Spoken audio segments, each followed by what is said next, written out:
férias não pôde comparecer. O senhor Lorival está sozinho no setor, porque o pessoal está todo de férias, só tem ele lá. E eu atrasei um pouquinho, porque eu estava em outro evento no TRT representando o Sindichup, mas vai dar tudo certo. A gente vai conduzir nossos trabalhos aqui com a ajuda de Israel. E podemos começar ou vai aguardar mais um pouquinho? O que é que vocês acham? Podemos começar? A pauta hoje foi, eu acho que a pauta única. Terceirização, né? Isso. A terceirização. Né? Nós encaminhamos um ofício aqui para o TRE, que parece que na última setorial ficou decidido o encaminhamento desse ofício, só que eu estou a semana toda tentando ver se eles respondem, se eles respondem, não chegou resposta até agora e não tenho realmente a resposta desse ofício. Estou tentando ver com as meninas onde é que está por aqui no tribunal e que setor para eles responderem e falar alguma coisa, mas eu não consegui localizar onde foi parar esse ofício. Né? Eu vou dar, já vai me ajudar e o que nós pensamos lá no Sindichup foi tentar ver com vocês, tirar um grupo, parece que tem um colega que fez um trabalho, Hildeberto, desculpa, ele aqui. Parece que ele fez um trabalho, ele mesmo, pronto, é ele, é o homem. E aí pra gente estar vendo o que a gente tira daqui, o encaminhamento, o que nós podemos encaminhar para o tribunal e estar acompanhando esse procedimento, esse processo de terceirização que está ocorrendo. Vou fazer inscrição aqui, né? E aí, não sei se tiverem algum encaminhamento, alguma coisa, para a gente já começar a fazer os procedimentos. Então, dentro da pauta, né, terceirização, nós abrimos as inscrições aqui para os falantes. E, a priori, o nosso colega aí, né, o nosso autor aí do livro também. Não, foi. Eu escrevi um artigo. Pronto.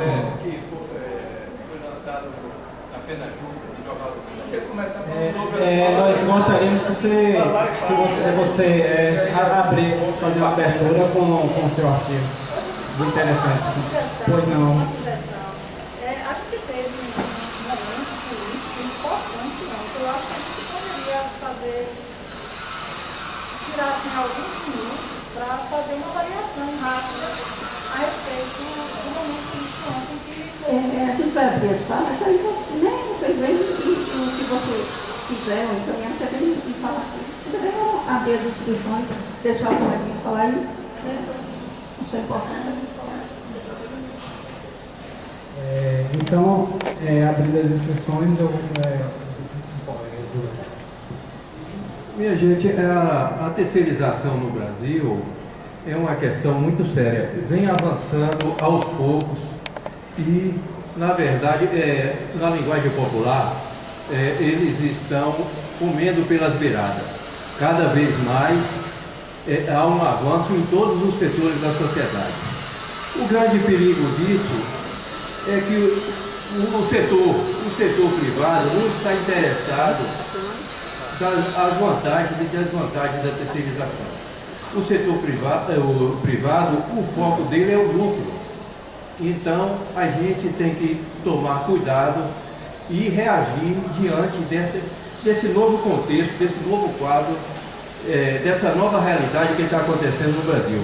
Essa realidade não só na esfera federal, estadual, municipal, e eles vêm avançando. A fundamentação teórica deles, como eu falo no artigo, a fundamentação é bonita.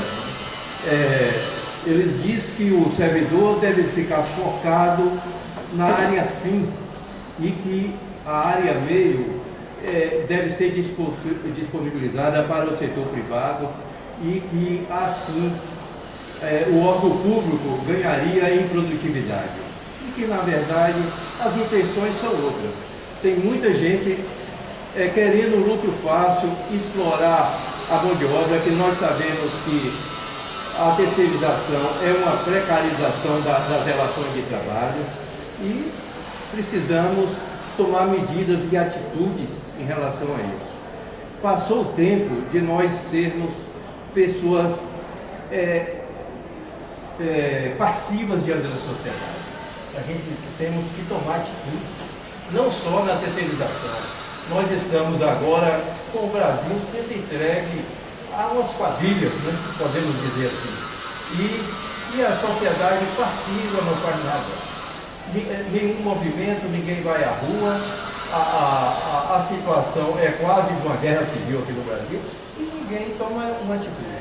No caso concreto aqui no TRE, a gente tem que verificar quais medidas devem ser tomadas. Parece que o processo de terceirização da folha de pagamento parece que deu uma parada. O secretário encontrou comigo aí um dia, me parabenizou pelo artigo.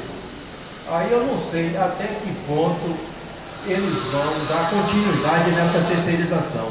Eu pergunto, quando eu escrevi o artigo, se a terceirização está alinhada com a visão do tribunal, com o planejamento estratégico do tribunal. E me parece que não. Então, eu acho que as autoridades aqui do TRE devem ter cuidado para não tomarem medidas que são contraditórias com o planejamento estratégico do tribunal. E vamos verificar quais medidas concretas podemos tomar em relação a esse avanço da terceirização aqui no tribunal, especificamente no Tribunal Eleitoral. Lembrando que eu estava lá no TRT, a gente estava tratando desse assunto também e falando que caiu a MP com relação à reforma trabalhista, né? Aquele paliativo utilizado, né, que o governo utilizou para tapar o buraco, para deixar passar a reforma e caiu. E agora as coisas vão se agravar. Tem mais alguém aqui para escrever? Mais alguém aí a se inscrever? Eu sinto muito, Dedeto, mas a terceirização é uma divide um pouco aqui dentro, viu? O projeto do secretário de gestão de pessoas hoje é terceirizar a SGP toda. Então, inicialmente, ele tinha um projeto de terceirizar só a CEPAG. Eu trabalhei quase 2 semanas na CEPAG. E uma das últimas reuniões que ele teve com a CEPAG, ele disse que o projeto agora é terceirizar a SGP toda. E, na sequência, a informática toda, né? Porque o secretário de gestão de pessoas acha que a parte de desenvolvimento de sistemas não produz como deveria. No conceito dele, então é preciso se colocar mais pessoas terceirizadas. A gente já tem outras situações de terceirização aqui, que são as pessoas que trabalham na recepção, né? Os colegas que trabalham em serviços gerais. E, recentemente, com a biometria, a gente teve essa terceirização em massa, com o protocolo também. Inclusive, Marcelo Conte pensa que o projeto do protocolo deu muito certo, que por isso vai dar certo também na CEPAG e demais setores, né? Na informática toda. Então, tivemos agora aqui a Inova, uma empresa que trabalhou com a biometria, e nós temos aqui um segmento de servidores que acha que isso é muito bom. Né? Na época que eu estava em cartório, uma parte do chefe de cartório defendia que a terceirização através da Inova foi uma conquista. Nós tivemos uma conquista para o processo de biometria, que foi a chegada dessas pessoas. Eu só quero pontuar uma coisa em relação à terceirização, que acontece já aqui. Você tem uma rotatividade grande de pessoas, porque os salários são ruins, né, são bem menores, então se a pessoa acha uma outra oportunidade, ela sai, e com isso você precisa colocar uma pessoa nova para aprender o serviço todo. E no caso da biometria, uma prima carnal minha, isso eu estou falando porque eu falei que o próprio Marcelo Conte também, foi atendida aqui por um terceirizado, e ela me ligou, e eu estou muito insegura, porque a pessoa que tem a biometria, eu não senti segurança. Você pode olhar para mim? Quando eu olhei os dados, a pessoa colocou dos 10 dedos dela, 7 como amputados, porque não sabia fazer o procedimento, então optou por amputar os dedos da pessoa. Então eu chamei minha prima novamente para eu fazer o trabalho de biometria dela, porque ela estaria com 7 dedos amputados. Ela tem os 10 dedos, né? Na verdade ela tem, até hoje ainda tem. Mas isso é para a gente ver o que é que acontece no processo de terceirização. E o TRE hoje, a mentalidade hoje é de terceirizar independentemente da complexidade do serviço. Então se pensa que a maioria dos serviços são operacionais quando não são, e o TRE está de vento em popa encampando isso aí. Provavelmente o projeto de Marcelo é que a terceirização já chega em julho agora, no segundo semestre de 2018. Tem mais alguém que possa falar sobre o tema? A Gleice. Gleice, para o ponto que você tocou, pelo menos. Siga. E uma grande questão dessa terceirização, o avanço dela, é que o conhecimento tem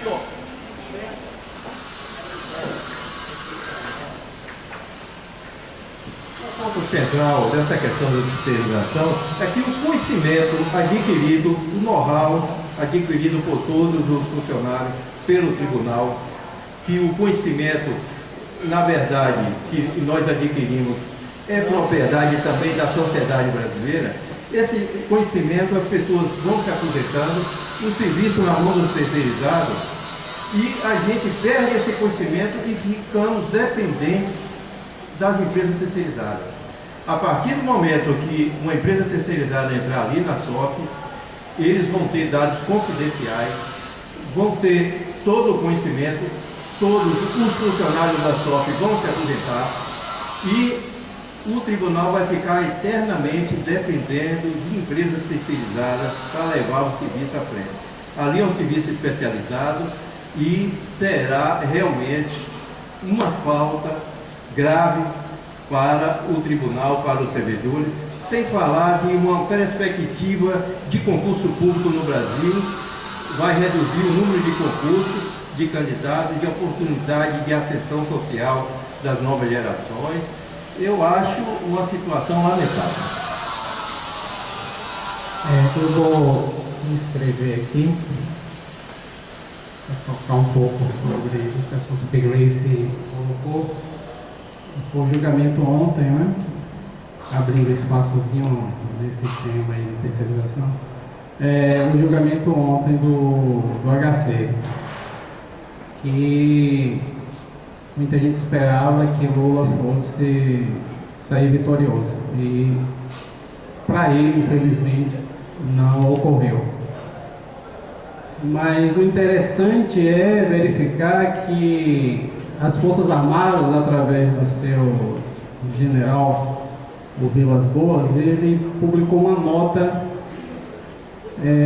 anteriormente a esse julgamento. E que essa nota, na verdade, era um alerta ao próprio STF, que a sociedade brasileira estava atenta, né? Estava olhando para esses acontecimentos. Então, o que eu quero dizer com isso é que o Brasil parece que virou de cabeça para baixo. Nós temos uma reforma trabalhista, nós por pouco não tivemos uma reforma previdenciária aprovada, nós temos a política aí no estágio complicado, nós temos uma intervenção no Rio de Janeiro e é perigosa, porque pode ser uma centelha, nós já temos movimentos de militares ou adeptos de militares no Brasil inteiro, né? Pedindo a intervenção militar no Brasil inteiro. Nós temos um país que mata 100 mil pessoas por ano de homicídio. Estou tirando todas as outras mortes, só de homicídio. Eles falam aí de 60, 80 oficiais, mas nós sabemos que passam de 100 mil. Então veja bem, é uma situação complicadíssima. O Brasil está passando por um momento muito difícil. E saindo dessa decisão ontem, que não assegura que lá futuramente isso não seja revertido, né? que se sabe é que Lula pode ser candidato, sim, e ele está no direito dele, mesmo subjúdice, pode inclusive ser eleito. Mas haverá também outras decisões. A ministra Rosa Weber, por exemplo, foi uma grande surpresa, porque seu discurso era todo no sentido de votar favorável, e ontem ela votou contra. Então, assim, a situação que é importante a gente frisar é que o país passa por um momento de grande turbulência. Essa é a grande verdade. Nada é mais seguro. Nós temos uma taxa, só aqui no exemplo do Banco Central, de 6, alguma coisa, mas se você chegar no banco, está 14, cheque especial, 13. Então, isso é o quê? Isso é um faz de conta, né? Você coloca para a população uma situação, uma realidade, e quando essa população chega ao supermercado, chega ao banco, a realidade é outra, a realidade é de conflito. A realidade que se depara hoje é uma realidade de perigo. Porque os grandes investidores, os grandes capitalistas, eles sabem que o país está muito inseguro. Ninguém sabe o que é que vai rolar nessa eleição de 2018. E quiçá se vai até existir. Porque o momento é difícil. Está muito difícil, muito complicado. E voltando aqui para a questão da terceirização, que é uma realidade, não só no TRE Bahia, mas todos os TRE do Brasil inteiro, TSE, todos os órgãos judiciários, todos os órgãos do executivo, do legislativo. E isso demonstra uma coisa: o princípio do concurso público, esse já foi por água abaixo. A realidade é essa, já foi. Ninguém mais respeita a Constituição, porque hoje tudo é baseado em interpretação. O STF muda toda hora, a jurisprudência do Brasil inteiro muda toda hora, em todos os setores. Hoje é um posicionamento, amanhã já mudou. Então, para completar e provar isso, você pega Gilmar Mendes, que foi o mentor da questão da prisão em segunda instância, hoje é contra. Então, pessoal, temos que realmente levantar a voz. O colega está de parabéns, Gilberto, com o seu artigo, né? Vários outros colegas também que se propõem a escrever sobre o tema, é importante. Nós temos que defender ainda assim, mesmo sabendo que esse princípio do concurso público está altamente ferido, está na UTI, nós temos que tentar ressuscitar. Obrigado.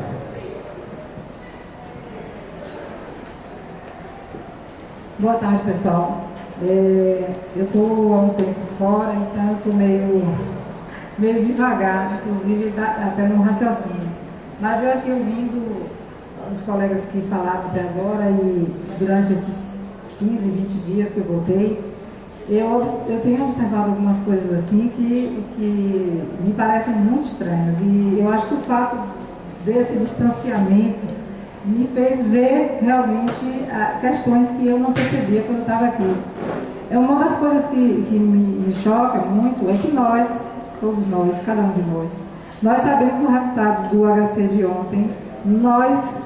A maioria de nós sentou para assistir o julgamento e a gente não sabe a pauta que é julgada aqui. A gente não sabe como os juízes aqui se comportam. Apesar de que a gente sabe, né, que o Tribunal de Justiça da Bahia foi eleito como o pior do Brasil, isso não foram palavras minhas, isso foi colocado no jornal. A gente sabe quem vai ser o próximo presidente de lá e por tabela a gente sabe daqui. Ou seja, não existe realmente o mínimo critério moral, ético e de justiça, de direito, de nada.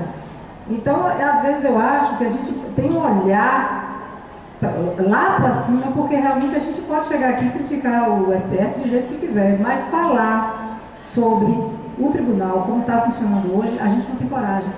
Ou a gente senta e fala em pequenos grupos, porque a gente não fala em relação ao total. Hoje eu não sei quais são os servidores, quantos são os servidores, quantos são os requisitados, quais os requisitados que ocupam cargos. Eu não sei, eu gostaria inclusive de colocar isso, um pedido, um encaminhamento, né, para o tribunal, para saber quantos são, para a gente poder estar com um número na mão, para fazer isso nos outros tribunais também, para ver como a gente está funcionando agora. Eu não sei se nós somos 50%, eu não sei se nós somos 30%, entendeu? Então, assim, eu acho que isso é importante, é apenas um dado, né? Mas que para a nossa luta será muito importante. Agora, em relação a essa terceirização, gente, eu acho mesmo que talvez fosse melhor terceirizar os secretários, né? Quem sabe por que é que a antiga secretária era Carla, o atual secretário é Marcelo, o antigo do que eu não lembro, por quê? Não tem critério nenhum. Alguém sabe por que é que, e eu já falei isso várias vezes, André, que foi diretor, saiu da chefia de cartório, que sempre trabalhou lá, direto para a diretoria geral. Alguém sabe o critério? O objetivo? Ninguém sabe. Ou melhor, todos nós sabemos, não existe nenhum. Entendeu? E a gente nunca se preocupa com isso. Aí o cara vai para lá, terceiriza o resto, porque ele diz que a secretaria não está funcionando. Por que é que, às vezes, você está no setor e você percebe que o setor não funciona? Porque o chefe não funciona. Porque o tribunal não funciona. O tribunal não funciona é porque ele é colocado para não funcionar. Entendeu? Esse lance de colocar diretor, o diretor agora não aparece, ou colocar um diretor que é meramente político. A gente teve de tudo aqui, só que a gente se desmotivou, se desmobilizou. E hoje existe um pequeno respeito acerca do tribunal. Aproveitando aqui a colega, eu sugiro também que vocês coloquem no grupo quem são os atuais diretores do tribunal, do sindicato, né? E qual a diretoria que eles ocupam, porque eu vi uma mensagem de Francisco se colocando para os amigos do Facebook que ele é pré-candidato de um partido aí que eu não sei qual é. Então eu gostaria, inclusive, que isso seja colocado, que se ele foi eleito, se ele afastado, licenciado, bom, entendeu?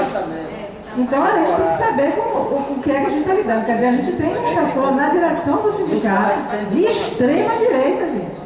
O cara quer o exército, entendeu? Eu acho assim, se ele fosse eleito e o exército, não, se o exército entrar, ele vai direto para a presidência. Desculpa aí, ter ultrapassado o tempo. Mais alguém para receber a solução dela para encaminhar para fazer uma análise e quanto terceirizados nos setores. Não, eu sou sócia aqui no nosso tem quantas pessoas são, setores são terceirizados. A gente pode fazer isso. Mais alguém? Fred? Tá. Ali não sei.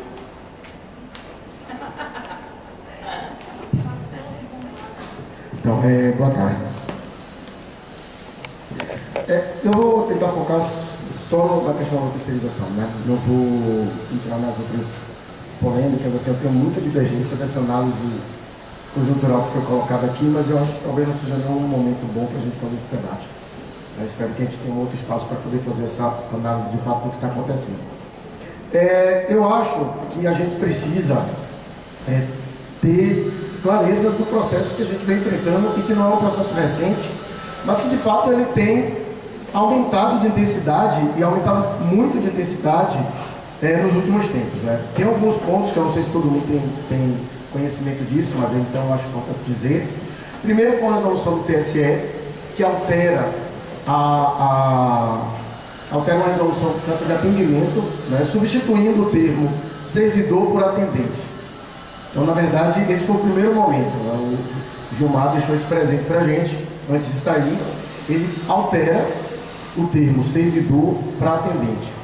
Eu ainda estava na direção do sindicato, quando estava tendo esse processo de biometria na Paraíba, uma das formas que foi utilizada pelo sindicato de lá para tentar interromper um processo de terceirização, né? Eu não gosto de usar o termo terceirização não, porque a gente tem que parar de dourar pílula. O processo de privatização do atendimento eleitor, porque é isso que está colocado, é um processo de tornar privado algo que deveria ser público, mas que está se tornando privado, tá? Foi justamente o fato de contrariar a resolução, que a resolução era explícita, a dizer que aquilo ali era uma atividade típica de área fim e que, portanto, não poderia ser feito por um atendente, só por servidor. Depois veio aquela lei da terceirização, que foi aprovada também, né? E essa lei de terceirização, ela estendia a possibilidade de terceirização, inclusive para a área fim. A partir disso, de imediato, o Gilmar Mendes altera essa resolução e muda o termo servidor para o termo atendente. Ou seja, a disputa legal, a disputa pelo caminho legal, que foi feita pela Paraíba há coisa de 2, 3 anos atrás, não lembro bem, não podia mais ser feita. Esse é o primeiro ponto. Depois a gente viu a mesma coisa acontecer aqui no tribunal. Tá? Eu acho que todo mundo presenciou, tá? Mas não é um processo recente. É sempre bom lembrar. Os mais antigos, o Joel não tem como tá aqui, pode dizer, a gente entrava, a pessoa que trabalhava na portaria do tribunal era um servidor da casa, a pessoa que trabalhava praticamente todos os setores, né, na reprografia, era o servidor da casa, etc. E a gente foi vendo esses espaços que são tidos, infelizmente ainda, com a noção de trabalhos menores sendo passados. Isso é ruim. E essa aí a gente tem que também parar e começar a dar uma olhada nisso com mais cuidado. A gente tem que entender que se não tem a pessoa que faz o café, alguém aqui trabalha se não tiver café? Alguém aqui trabalha se a sala está suja? Né? Se o banheiro não tem condições? Então a gente tem que entender que para que o tribunal funcione, para que ele exerça o seu papel, esses postos são tão necessários quanto qualquer outro, quanto o meu presidente. Para mim não tem diferença, para mim não tem diferença. Tá? Não tem diferença. Já tem uma diferença remuneratória que é muito sacana. Ainda a diferença de qualidade do que é inaceitável. Mas vamos lá. Esse processo vem se agravando, aí a gente viu agora o atendimento. Nós vimos acontecer arquivo, nós vimos acontecer protocolo. Na época do protocolo nós tentamos dar um combate, nós fizemos um seminário sobre terceirização que contou com mais de 90 servidores. A gente colocou claramente o que estava acontecendo. Alguns colegas terceiros, inclusive, não entenderam. Não entenderam, os caras estão contra. Não estamos contra o seu emprego. A gente só acha que você, inclusive, não tem proteção. E de fato não tem. Né? É onde mais acontece acidente de trabalho, é onde se ganha menos, né? É onde se você está mais sujeito a situações de assédio. Gente, o que acontece de assédio com o pessoal terceiro aqui de serviços gerais, vocês não têm noção. Eu garanto para vocês que vocês não têm noção da quantidade de assédio que esses colegas sofrem. Tá? E aí a gente está vendo os nossos postos em geral serem terceirizados. A informática foi na sequência, o atendimento ao usuário interno também já foi, e agora está se falando da SRH, que só para vocês terem noção trabalha com dados sensíveis, né? A gente falou da folha de pagamento, mas aqui vai saber quem é que paga pessoal de notícia, quem é que não paga, vai saber quanto é que cada um recebe, para onde vai, se tem dependente, se não tem, endereço, prontuário médico, vai na sequência. Vocês acham que não? É disso que a gente está falando. Não é coincidência que a pessoa que privatizou o protocolo, que privatizou o arquivo, agora está fazendo essas propostas. Não subestime. Não subestime. Eu acho que o que a gente precisa, inicialmente, eu cheguei a discutir um pouco com alguns colegas o que a gente poderia propor. Acho que a primeira coisa que a gente precisa propor, na verdade, é aprovar uma resolução clara aqui, dizendo que a gente não concorda com esse processo. O que precisa ser derrubada é a resolução também do Gilmar, que ele fez às vésperas de sair, impedindo, não sei se vocês sabem disso também, está impedido concurso público na Justiça Eleitoral até o fim dos efeitos da PEC do fim do mundo lá, a PEC do teto dos gastos públicos, ou seja, nos próximos 6 anos, eu acho, 16, sei lá, não sei, eu acho que era ou é 16 ou é 6, eu não lembro mais, mas era tempo pra caramba, porque na verdade era 7 à época, né? E agora já passou uns 2 anos aí, 7, 8, sei lá. Então, 20, então são 17 que faltam só faltam 17, né? Só faltam 17. E a gente precisa, o que a gente precisa dizer que precisa ser combatido é isso. A gente tem que chegar para a administração nessa resolução e dizer, claro, não dá para cumprir as exigências que vêm de fora, as exigências do CNJ que são colocadas, se a gente não tem pessoa para isso. E a gente não quer que isso seja terceirizado. Ponto. Esse é o primeiro ponto. A gente tem que deixar claro que não há acordo com os servidores sobre a forma como é tratada essa questão. Já vou concluir. Esse é o primeiro ponto. Segundo, alguns colegas disseram que nem sabiam o que estava acontecendo. Então a gente tem que começar uma campanha interna de divulgação dessas informações. Tá? Quais são os problemas de terceirizar, o que é que vem com terceirização e o que é que está sendo terceirizado agora. Tá? Depois, a partir daí a gente precisa marcar uma nova assembleia para avaliar a resposta da administração.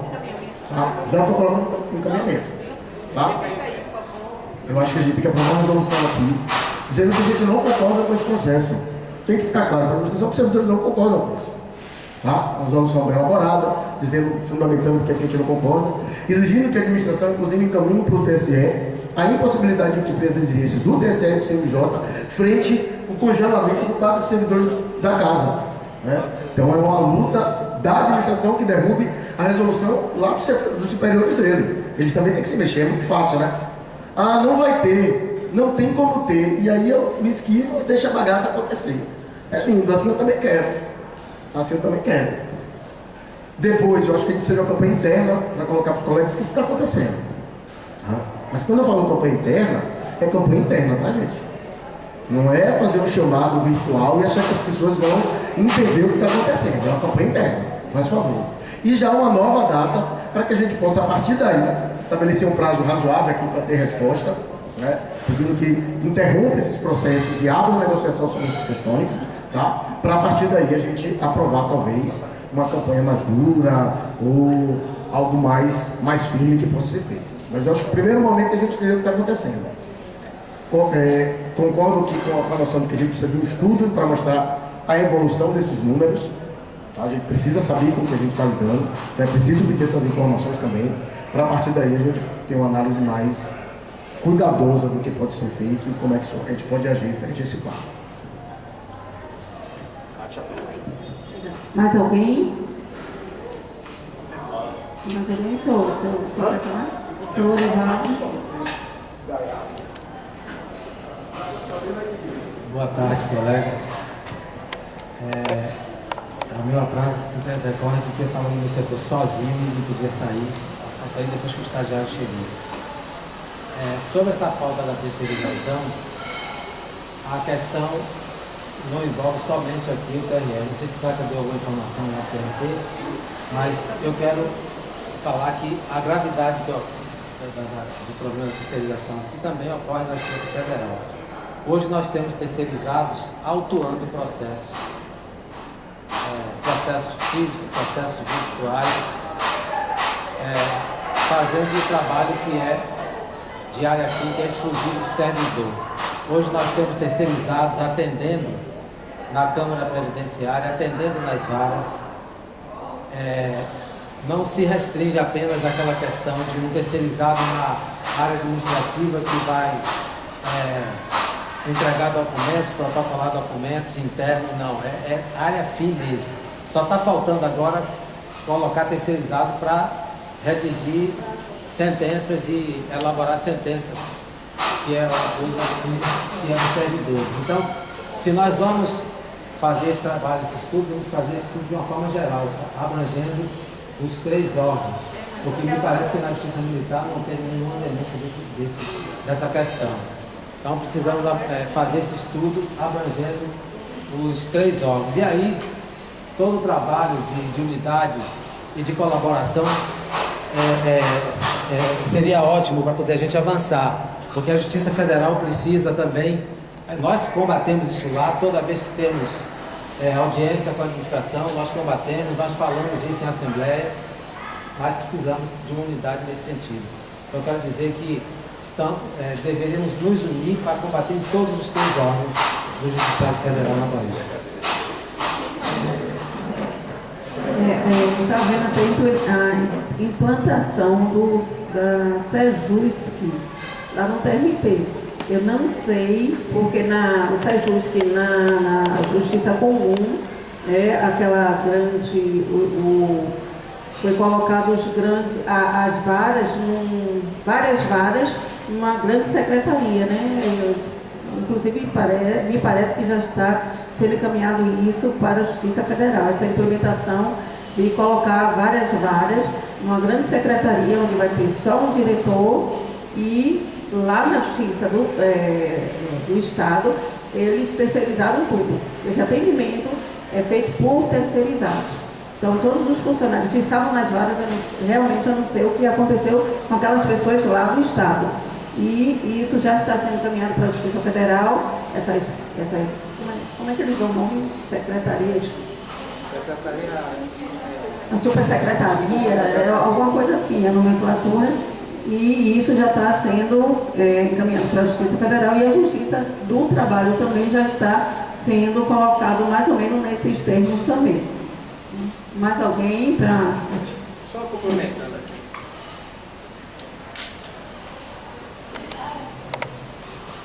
É necessário, a gente às vezes tem um posicionamento teórico, mas a gente tem que ver na prática as situações.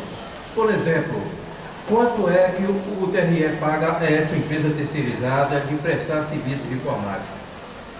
Vamos ver o custo-benefício hoje dessa empresa que presta serviço. Quantos funcionários, servidores eram envolvidos na manutenção, na assistência de reparos das necessidades dos servidores? Eu vou dar um exemplo prático. Meu computador pifou de uma hora para outra. Eu liguei para lá e perguntei, pedindo ajuda, essa empresa terceirizada. Aí ele falou: rapaz, vai aí, olha os cabos, dê uma apertada para ver se funciona. Quando eu apertei, funcionou tudo de novo, os cabos estavam afogados. Por curiosidade, eu perguntei: esse serviço, essa consulta vai ser paga? Sim. Então, para mais pessoas engajarem nessa luta, a gente tem que mostrar em planilhas, mostrar por que a terceirização é um prejuízo para a sociedade, porque aumenta o custo.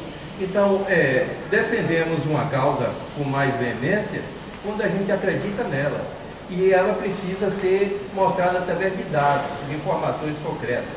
Então, quanto é que nós pagamos a essa empresa terceirizada para fazer esse serviço de assistência técnica na área de informática? Precisamos de informações. Sem dados, a gente fica frágil para defender qualquer causa. Mais ou menos nesse sentido. Doutor Júnior. Boa tarde. Falar só uns 2 minutos, só para complementar o que o pessoal já falou. Quando eu soube que haveria terceirização no setor que eu trabalho, eu resolvi pesquisar para não chegar e dizer apenas que não gostava, não queria, para entender. Então eu li 2 estudos da Confederação Nacional da Indústria, aqui do Brasil, um que falava sobre a necessidade premente da terceirização do Brasil e um que comparava a terceirização do Brasil com mais 7 países. Quando você lê, você até pensa em comprar a ideia, que a terceirização é apresentada como uma solução de todos os problemas. O trabalhador vai ficar específico para a área fim, o necessário da empresa, e o restante para servidores terceirizados, que também terão qualidade, terão qualificação, terão engajamento no setor. Só que a gente vê que essa não é a realidade. E eu não estou aqui falando mal do terceirizado. Eu gostaria que todos eles fossem trabalhadores com carteira assinada, fossem trabalhadores concursados. Eu falo mal da terceirização. Se eu fosse empresário, eu não colocaria a terceirização na minha empresa, porque ela não funciona. Os exemplos que nós temos aqui de terceirização tribunal, eles não funcionam. É algo meio que mascarado, essa questão de qualidade que supostamente eles têm. É algo mascarado. Um estudo aprofundado vai provar que não funciona. Mas o que a administração aqui pensa, e ela também se apoia, é o que o nosso país se apoia, a nossa governança se apoia. Eles se apoiam em desconhecimento. Nossa população normalmente não tem conhecimento e tem um sentimento de negação muito grande. Se perguntarmos, foi feita uma pesquisa que fala: o Brasil é um país onde há preconceito, mais de 90% diz que sim, que há preconceito no Brasil. Você se acha preconceituoso? Apenas 1% se declarou preconceituoso. Como é que você tem tanto preconceito e quase nenhum preconceituoso? Quando se fala sobre os perigos das redes sociais, quando vemos o escândalo agora no Facebook, aí quando você fala com um colega: olha, toma cuidado com o que você posta, isso não acontece. O escândalo está ali. Os perigos são existentes, são reais. Mas há um sentimento de negação muito grande. E já é de conhecimento que parece que o servidor público, ou pelo menos aqui, eu vou falar só sobre aqui, porque é a realidade que eu conheço, parece que não se reconhece como trabalhador. Parece que nega a todo custo que o mal chegará a ele. Parece que nós estamos aqui brincando de soldadinho de chumbo quando apresentamos: olha, há um risco, há um perigo. E as pessoas não acreditam nesse risco, não veem esse perigo. A terceirização, ela é ruim para todos os campos, menos para um. Ela é ruim para o trabalhador terceirizado, ela é ruim para o trabalhador da empresa, ela é ruim para a empresa que contrata o terceirizado, ela é ruim para a sociedade como um todo, só não é ruim para o dono da empresa. Nós temos aqui, quantas vezes as fardas aqui já foram mudadas para o pessoal que trabalha aqui conosco? Quantas vezes já foram mudadas? Mas dá uma olhadinha lá na razão social da empresa que contrata. Pode ser até que o nome seja diferente, mas faz uma pesquisa mais aprofundada e vê se não é da mesma família ou do mesmo grupo. E aí, quando nós falamos que terceirização normalmente é o que tentou se coibir lá em 88, colocando o concurso público como a única forma de entrar no serviço público, que terceirização é cabide de emprego, que terceirização é colher a voz do servidor que aqui é isento, porque o nosso trabalho não depende de ninguém, cada um aqui conseguiu por força própria, por seu estudo. Você não foi colocado aqui por ninguém, então você não deve o seu trabalho a ninguém. Quando nós falamos que terceirização é uma forma de coibir fiscalização, de coibir a isenção na realização do seu serviço, que terceirização é cabide de emprego, sim. Aí o colega diz: não, não é. É a solução dos nossos problemas. Sucateiam o serviço, dificultam o procedimento, para que aí a gente vê colegas com reais necessidades, entendemos, dizendo que preferem, que querem a terceirização, que não veem mais solução, estão sozinhos fazendo serviço de 2, 3, precisam de alguma forma que haja uma ajuda, e olham de forma simplista a terceirização como meio, porque diz, e dói quando a gente vê trabalhador repetindo o discurso do patrão, diz: não vai haver mais concurso, não aumentaremos a nossa força de trabalho, o governo precisa economizar. Um governo que a gente tinha um único homem, em um único apartamento, 51 milhões. Um trabalhador dizer que o governo precisa economizar, tenha paciência, né? Então, quando a gente vê o trabalhador defendendo a política do governo, é complicado da gente suportar, é muito difícil. Então, nós temos que combater essa política, temos que combater esse pensamento. Por isso eu concordo, apoio a ideia de uma campanha de esclarecimento dos colegas, que alguns não sabem o que é terceirização, não sabem o quão difícil, o quão complicado, o quão danosa ela será para a nossa existência aqui, para o nosso trabalho. Inclusive os que se aposentaram ou estão para se aposentar serão alcançados pelos danos de uma terceirização. Então é necessário uma campanha de esclarecimento. É preciso que nós paremos de negar os problemas que estão aqui à nossa porta. Uma vez eu comentei em uma reunião, quando eu era pequeno, que eu tinha medo de fechar os olhos. E quanto maior o medo, mais eu apertava os olhos. E o medo sumia. Só que agora não dá mais para fechar os olhos. é um problema, é um perigo que não dá para fechar os olhos.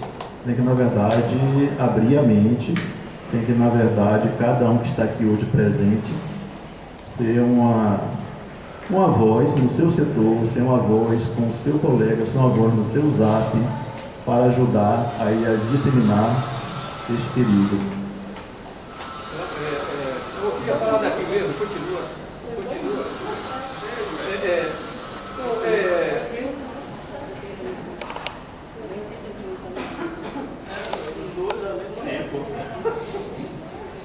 Eu sempre procuro na vida, pretendo sempre ser pragmático. O trabalho de conscientização é bom. Agora vamos elencar o que devemos fazer. Poderemos fazer um abaixo-assinado ao secretário de Recursos Humanos, dizendo que os servidores desse tribunal repudiam o avanço da terceirização aqui. A gente tem que partir para a prática, partir para a ação. Seria a coisa mais fácil. Um repúdio à terceirização, um documento dos servidores aqui repudiando e fazer o trabalho de conscientização. Mas a gente tem que atuar. Tem gente que só funciona com pressão.